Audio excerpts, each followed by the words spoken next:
Greetings, ladies and gentlemen, and everything in between. My name is Dustin Cormier, and today you're watching an episode of How to Rock Astrology. I've been doing a series lately talking about the oh-so-scary and dreadful moon in Scorpio. You'll hear me saying throughout this series, really, that astrology is more fatalistic than most astrologers tend to abide by. So don't be too freaked out about your moon in Scorpio. There are plenty of ways of still doing what the moon wants to do, especially through Venus. Now, in this combination, we are in a part of this series where Venus is in a dire place from the moon. It is being starved by the moon by being in the 8th house from the moon. And this does bring a little bit of extra difficulty to the water nature, the emotional relationship nature and capacity of this person. Venus being in the moon's 8th house has a heavy 8th house aspect. There is a sexuality that makes this person probably one of the kinkiest, lustiest, most libidinal people in the zodiac, let alone amongst the moon and Scorpio people who are already a little bit inclined to experience sexual knowledge and variety for its own sake at the expense of a true bonded relationship, which is not a good thing. This is kind of the theme that I'm going to be getting at with this video. As we can see here, to sort of work this out a little bit, the idea in Western astrology, you know, Venus is kind of giving the moon an aspect here. It's giving the moon sort of almost like a 5th house aspect. It's almost like a trine. And this is a little bit good for the moon. It teaches the moon how to be happy and satisfied in itself.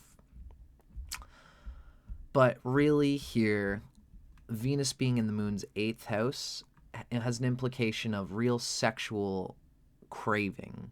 Not just sensual, but really craving stimulation in the many varieties of ways that Gemini can adhere to. And the 8th house is an unstable symbol. Now, this instability can be expressed in positive ways, in different ways. You know, if we're talking about a chart, and we're talking about the 8th house from the rising sign, it is actually neutral. How those planets are placed can show whether that neutrality will make great positive passion towards good things or great positive passion towards things that are ultimately debilitating and unstable and destructive. But that's with the rising sign. Here we have Venus in the 8th house from the moon. And again, other planets in this situation might not be so bad. If the sun is in the 8th place from the moon, even that is not ideal. But, you know, if Jupiter's in the 8th place from the moon, there's a sexual energy there that's good because it's Jupiter. Here, Venus in the 8th position from the moon is in a relationship with the moon such that the moon is giving Venus a heavy aspect. And my idea here that I want to convey is that it's true that Venus helps the moon here a little bit by this aspect, gives the moon a little bit of knowledge of how it can entertain itself through that Gemini knowledge-seeking stimulation. These people probably know what feels good and to have a good time and to keep things cheery in a lot of ways. And to kind of cheer themselves up in an autoerotic, if not auto-emotional way. This is very typical of the moon in Scorpio, who doesn't want to need others in order to make itself happy. But with that comes the caveat that you have to do it yourself, because that is the pattern that you are going to be imprinting from a very early age. Scorpio moon can be broody, tends to do a lot better solo on its own, and that's a for better or worse thing. Having Venus here shows that they can really deeply engage in their sexual chakra and sexual consciousness in order to entertain themselves, and they'll seek deep self-entertainment and self-nurturing through stimulation and through experience and varieties of novelty of experience. Ultimately, it's not such a good thing here. because it's not really doing what the moon and Venus want to do. Venus is helping the moon a little bit, but ultimately, as we're gonna talk about, it's not conducive to what the moon really wants to do. Because what the moon really wants to do is to give us the support of the universe. You want to work hard, you want to work smarter, not harder. If you have to work hard in order to feel like the universe is supporting you on the path to the sun, then you're kind of wasting time at some level, because two heads are better than one. And when it comes to soul experience that makes you feel like you are satisfying your soul on planet Earth, it's going to feel empty if you have to do it all yourself. That's the nature of the magic of water, of Venus and the moon at the Svadhisthana chakra, the second chakra, is that 1 + 1 = 3. If you are engaged in tantra with somebody else at a soul tantric level, then you wake up, if you decide to have a juicy night of masturbation by yourself, really revving your gears up and having that deep experience of the release of the pent-up procreative biological urges for sexuality by yourself, looking at a computer screen, distancing yourself from the world and getting into your own solo tantra, which is half the battle. When you wake up the next day, you're alone, and you don't have anybody to reflect and resonate on the memory of the joy and the experience that you just had. That's 1. When you do it with another person, you have 1 and they have 1. The 3 comes from when you wake up the next morning and you remember they're vibrating what you're vibrating. There's a shared memory of the bliss of having been together with another person. And that's what creates the 3, at least in terms of this stimulation. The deeper thing, really, that you should be looking at is when you have those moments of meaninglessness in life, where the novelty of entertaining your senses for sensual rapture is getting its limits, as all experiences external to our soul are bound to have at some level.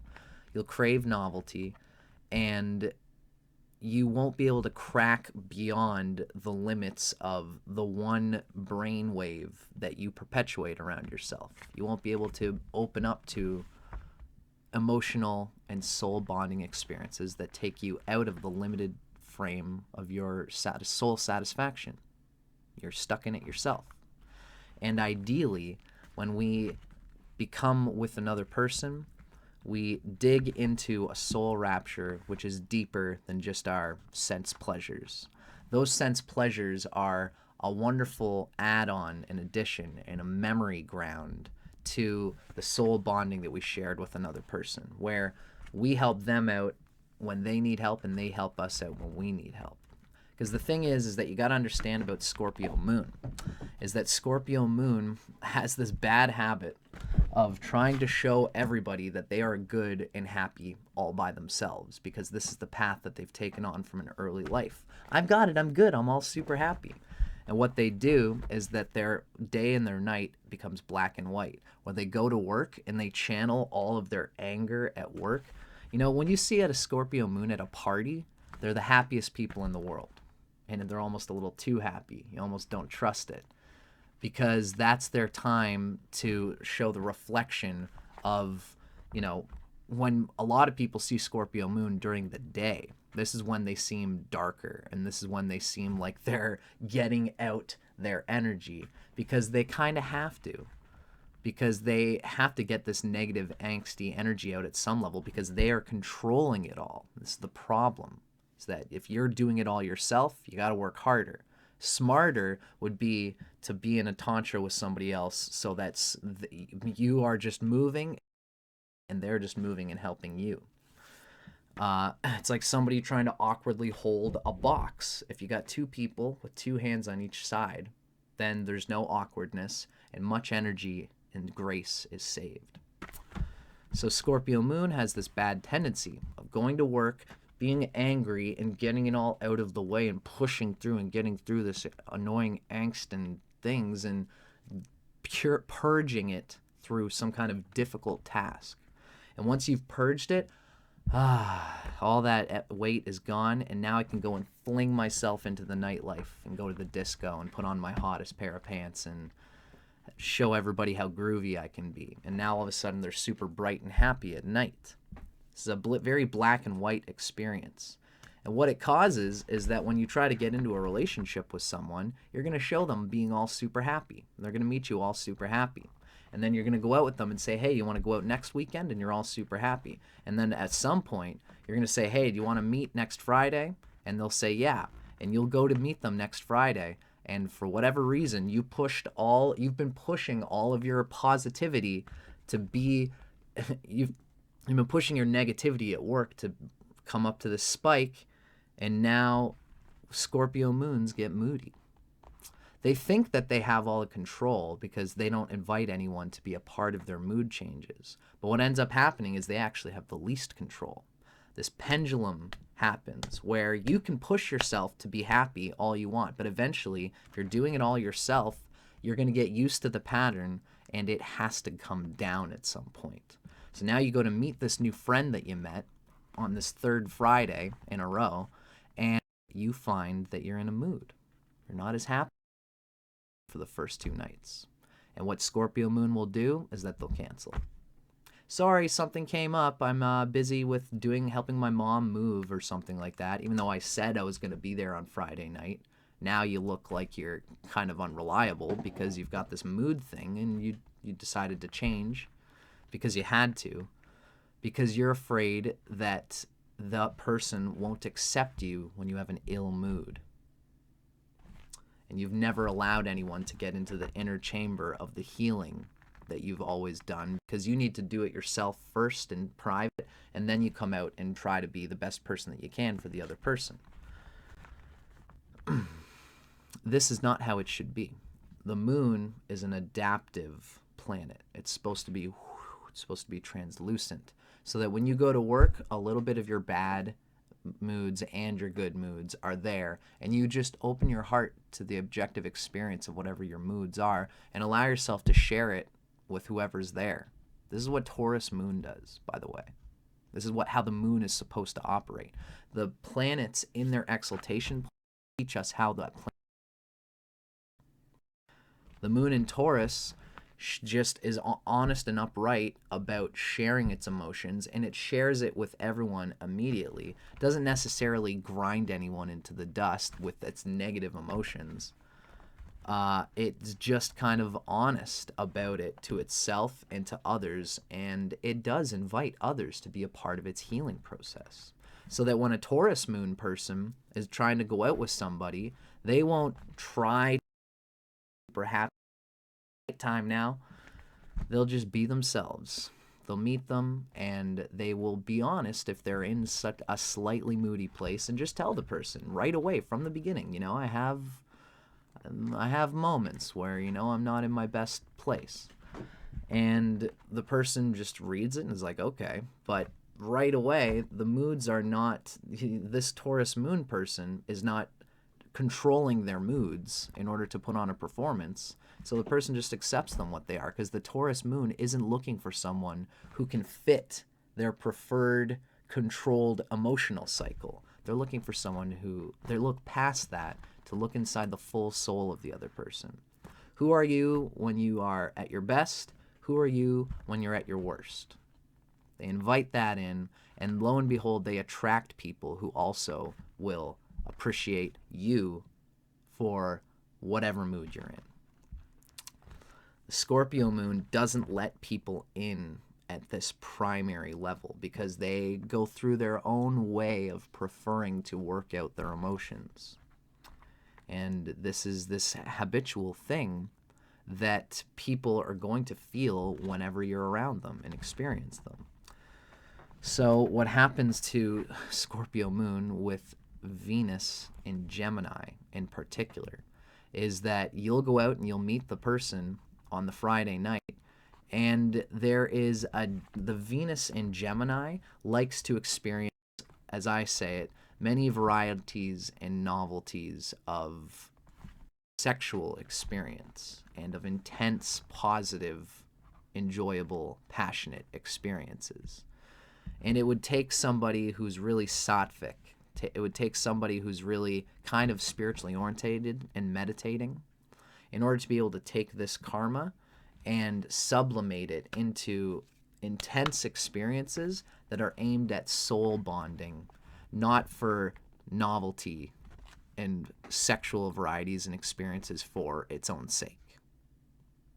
This can be a fun addition to your soul bonding, where you can be really one of the kinkiest, Kama Sutra-oriented, sexual pleasure people in the whole zodiac.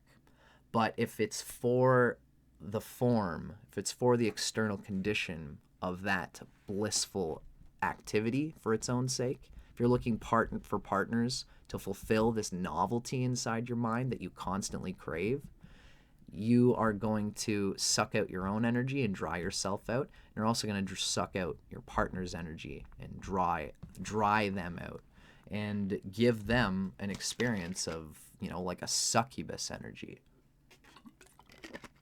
And you'll even do this to yourself.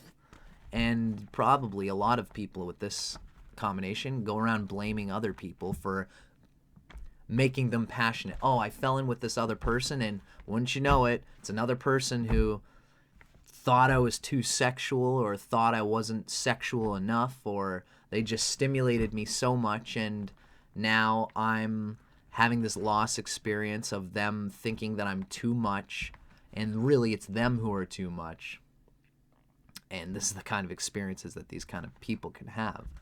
They blame it on the stimulating nature of the sexual episode. It's because the moon is in the Venus is in the 8th house from the moon. The moon, especially in Scorpio, doesn't have enough water, and it hasn't had the experience of compassionately giving to someone for the heart's sake, just wanting to make them feel good because it feels good to feel good. You haven't had enough of those experiences because the moon is in Scorpio, and the moon and Venus both share the providence of the second chakra, the Svadhisthana chakra, the water chakra. So usually, if the moon is weak, Venus can compensate for it.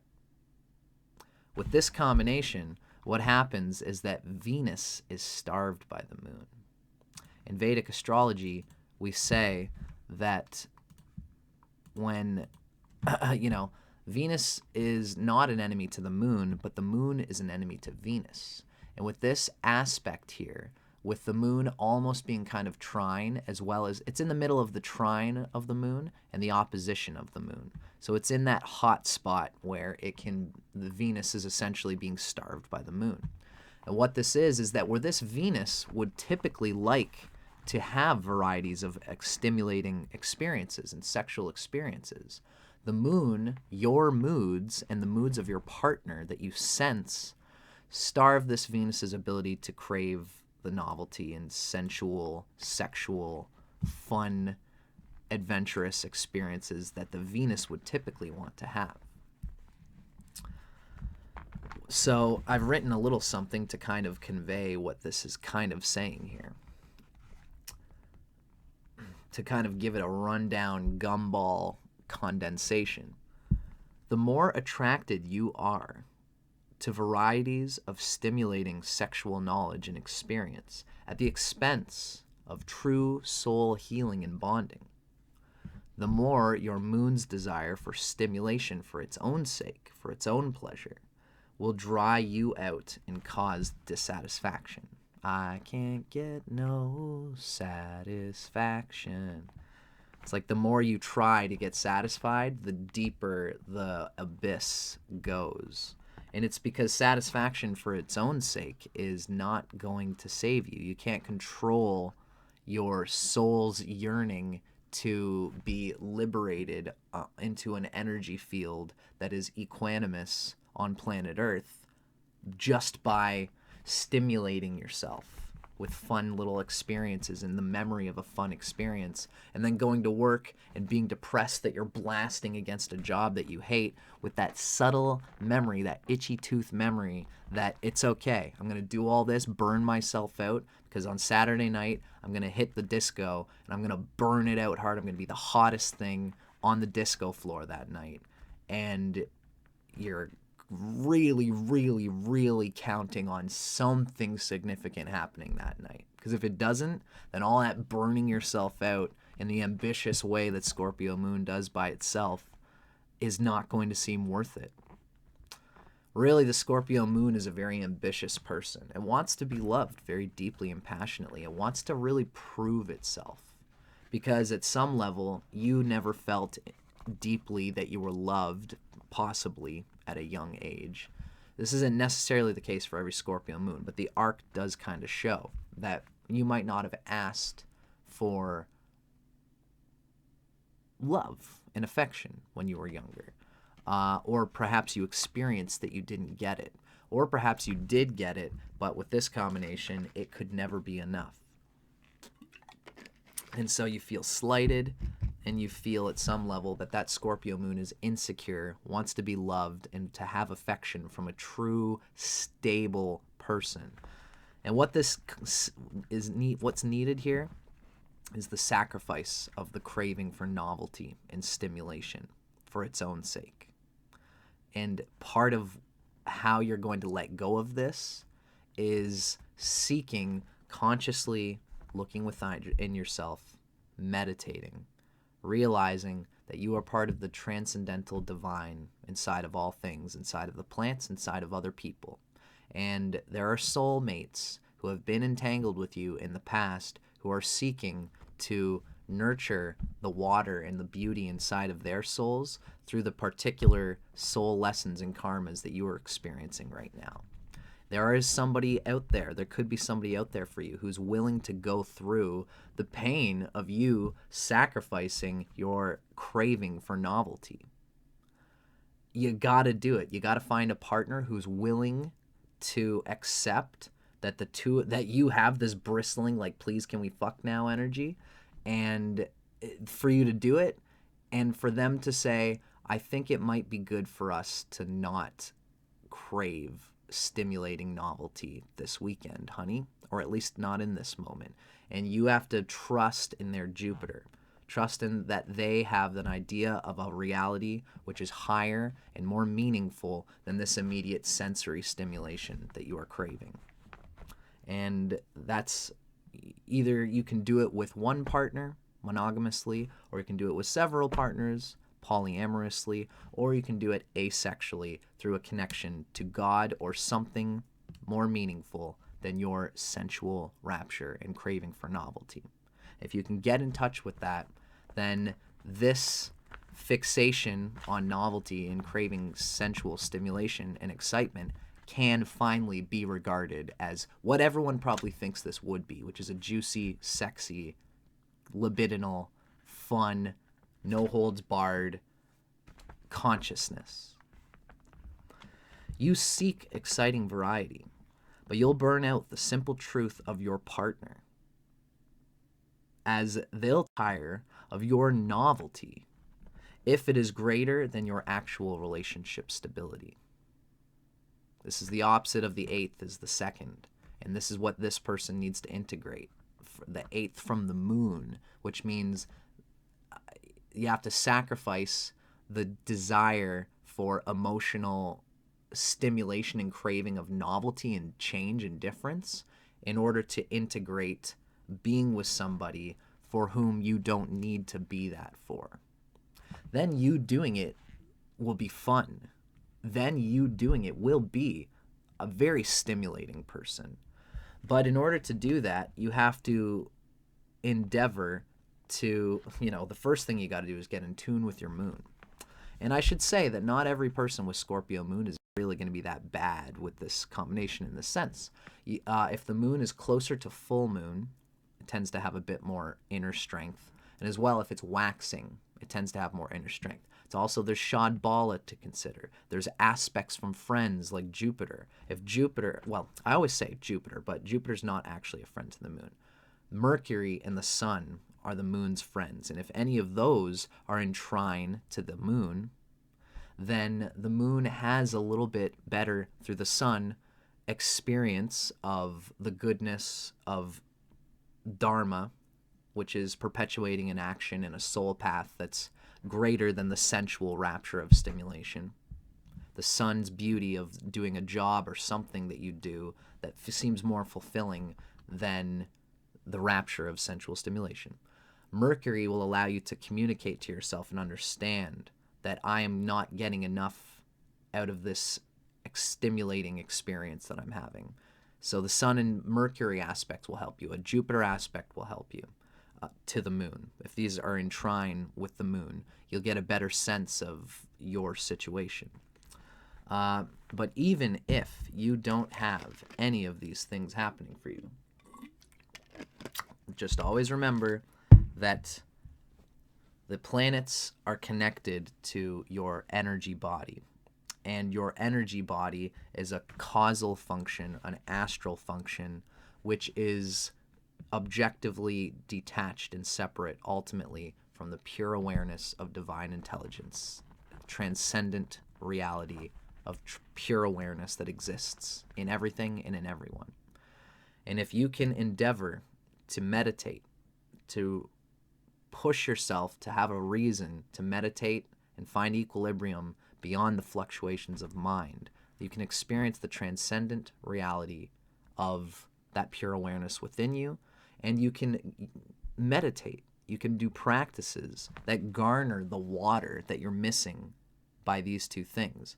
And what it would ultimately involve is you finding some kind of transcendent reality or purpose that is greater than the craving for the stimulation or the craving for a comfortable partner who is comfortable enough to give you the feeling or at least sense of closeness, but really they're using you and you're using them and they're faking it. If you can let go of the needs of all these things because there's something deeper in your mind, then that deeper thing will negate your karma. As I said, nobody is as fatalistic with astrology as many astrologers convey it to be. Ultimately, you seek variety, but you'll burn out the simplistic truth of your partner. They will tire of your novelty seeking because they'll just want to. Nobody is as much like this as you are. And if you get a partner who's got the Moon in Scorpio with Gemini Venus just like you do, then you'll both burn each other out. Nobody can deal with this constructively unless you pull it back. You have to. Sorry. This is the way your planets are placed. You don't have water chakra. What is water? It's not pushing to have great, satisfying experiences. That's a fire thing. And the Moon in Scorpio the Moon is in the sign of Scorpio, which is ruled by Mars, which is a fiery planet ruled by the Manipura chakra, the third chakra, the solar plexus, the hot chakra. That chakra is not bad, but the water of the Svadhisthana chakra of the Moon, Venus and the Moon hold down the Svadhisthana chakra. They're supposed to douse the ambitions and stimulating activity of the Manipura chakra, the third chakra. They're supposed to douse them, to calm them so that it's not so hot, so that you're not working harder instead of smarter with the energy that the universe is providing for you. Right? So if you burn your partner out, then you'll burn them out. You'll tire them out, and they will. Nobody can deal really with you if left to your own devices at your most unconscious, at your most subliminal, because you have no water chakra with these planets being in the position that they are. The Moon is debilitated, which means the Moon is struggles. See, the thing is, with the Svadhisthana chakra, it's heralded by these two planets, Venus and the Moon. And usually, in most people's experience, for most Scorpio moons, if they have a good Venus, then they can find ways of understanding why being peaceful, being equanimous like water, is a necessary dousing of the fiery Manipura chakra that we all need to use to survive. You use it at your job, use it to get the things you want to get in life. It's the hard-working mentality. And you need to see that Svadhisthana chakra, the water and Venus, are supposed to be dousing the fire inside of you. Now, if you're taking the Moon and using it to fire you up even more. It's your one little bit of water, you've transmuted it into gasoline and poured it on the fire, and now you can't possibly tone it down if it gets too big because there's no water. You turned it into gasoline. So for most people, especially with Scorpio moon, you're missing already one piece of the water that's supposed to be giving you a reason to live outside of your ambitions. It's a reason to live when you're at home. You come home at 6 p.m. after your job. It's finally your time to regenerate, right? Regeneration. And you get home and you want to regenerate. And if you don't have the moon, then you're going to be a very ambitious person who just pushes energy more, and that's how you relax, but it's ultimately not relaxing. But at least if you have a Venus, you can share the enjoyment with other people, experience the water there, and then they share it with you of not needing to do anything. Being accepted and loved and cared for and having affection from soul bonding from someone without having to perform. That's the water. And if you don't have this, if you have to perform for everybody, your super sexy sexual thing, then you're either going to burn yourself out or you're going to burn your partner out. And what's going to happen is that your partner is going to come to you with moments where they are real and they say, I'm sorry, but I just don't feel like doing this sexy thing tonight, or doing anything, going out and drinking and having such a crazy Venus and Gemini time. Remember, this isn't a bad combination. Venus and Gemini is actually great.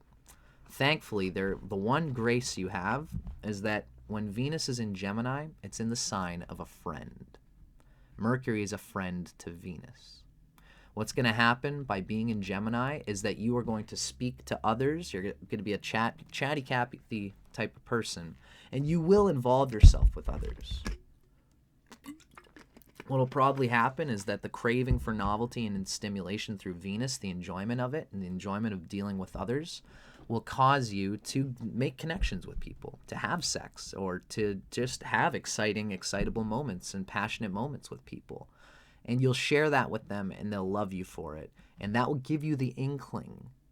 Mercury delighting Venus. You will be communicated from the universe that enjoying yourself and sharing moments of people without having to perform, without doing anything, you'll get the inkling that there's something special there, something that you need, something that's going to help you relax, something that's going to help you be supported in the universe on the way to expressing your sun, the purpose of your life.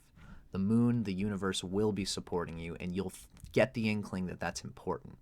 That's the one blessing of having Venus here in Gemini. Ultimately, the 8th house factor is going to still make that very unstable, and you're going to have to act on the knowledge, the intuition that you receive, that maybe my seeking for novelty is not an evil thing, but it is like the appetite for hunger. Our appetite for hunger is not an evil thing. We need it to survive. But if you let your appetite for hunger turn you into an obese person who can't live without thinking about their next meal, then is it really serving you? Sex and hunger are very related in a way. Hunger is more of a 2nd house thing, and sex is an 8th house thing. It's a vitality thing. The perverse version of food actually gaining the resources that you need is doing it for sensual stimulation in the 8th house. That's not a bad thing, as long as the desire for novelty, for engaging experiences that are passionate in these sorts of things, are not ultimately eating you out of house and home and making your partner feel like they are a meal instead of being a human with reciprocal needs, desires, and needs for soul development and emotional maturing through a dedicated love that is more than just the ephemeral mutual stimulation. Anyway, I think I hit that pretty hard with this whole conversation here. I think you guys get where I'm at here. Now, let's think about what might happen when you do use this right and you do get to be, in the moments that you get to, to be a fun seeker of craving and stimulation. This is Erotic Astrology by Phyllis Vega. Remember, the intention here is to ground yourself in the things that you need in your moon, the stability represented by Venus in the 8th, trying to integrate Venus in the 2nd. If you can have a real relationship stability that's not sacrificed to the excitement, then you can enjoy the excitement because that's part of who you are. This is the tricky thing, is that you can't run away from this positive part of who you are because you'll become a very dry, cynical person. And that's what happens to a lot of these people. So enjoy it, sip the water that you are. And also remember that there's so many things that can support this Venus, friends, benefic planets, and there's so many things that can help the moon too, by being close to full, by being waxing, by having aspects from its friends, the sun or Mercury, or by having aspects from Jupiter. And even without these, you can still apply pure awareness to whatever astral karma you're given. Once you tap into any of these things, giving you the support of allowing you to taste the goodness of the water, of this truth of the Svadhisthana chakra, then you can enjoy this watery, fun energy that you're meant to be.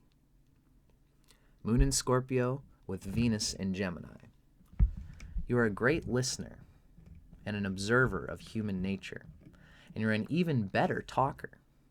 You carefully study a potential partner before making any bold moves. However, once your passions are engaged, you entice your lover with sultry verbal suggestions.